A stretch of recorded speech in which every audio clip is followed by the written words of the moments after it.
America Jones, and we are back with part 5 of how we got to Soulher Radio.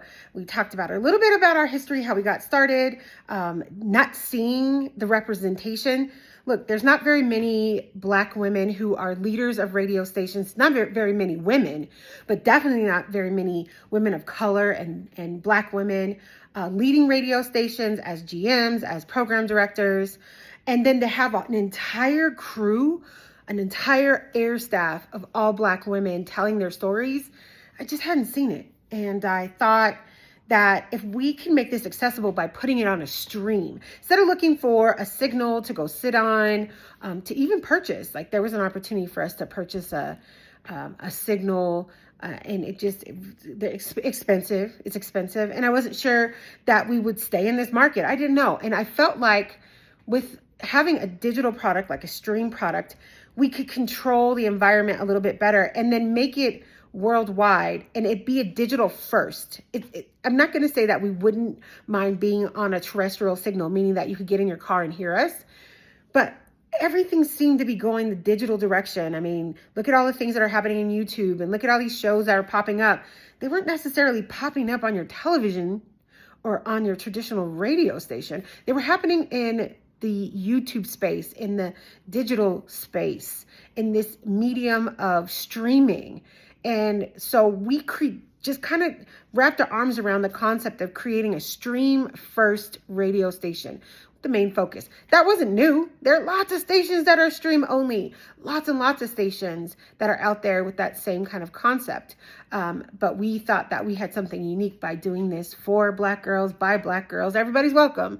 But it was her mic, her mission, her moment. Yeah, I said all the things. And we kind of came up with the sounds of sisterhood all together as well. So the women came together, we were having our tacos and our tequila and we were enjoying ourselves.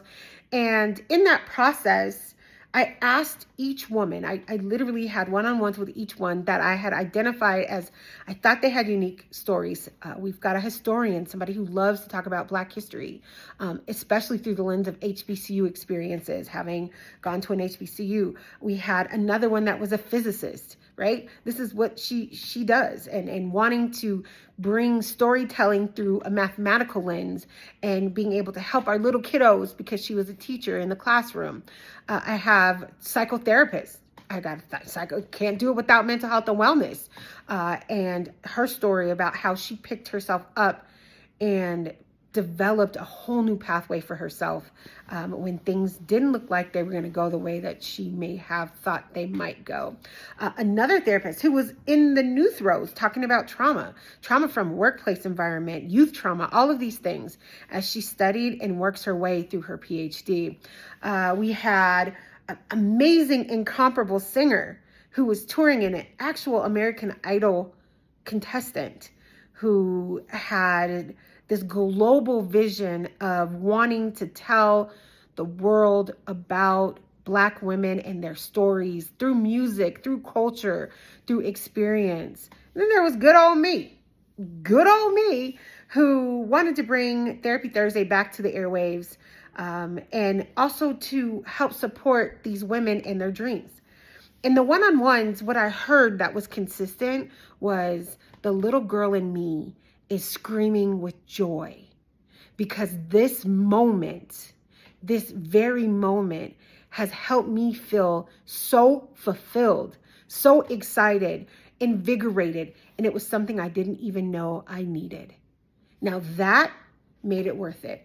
Every sleepless night, every just struggle that we had, every technology stop and gap, that part was transformative. So I take that with me as if I could just tattoo that on myself, I take that with me as we continue to develop this station, that this is to fulfill that little girl in us of recognition and being enough and not any kind of quote unquote pick me syndrome that we experience so often, and not the microaggressions that happen in work and not having to have 5,000 degrees in order to just wait in line.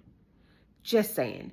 It's a place where you can just come as you are, not be perfect. I'm not perfect. I didn't edit any of these videos. If I stumble and make a mistake, I just left it because I'm human. And that was important to me, was sharing our humanity, sharing what we do, and saying it's okay if it's not perfect, just keep going.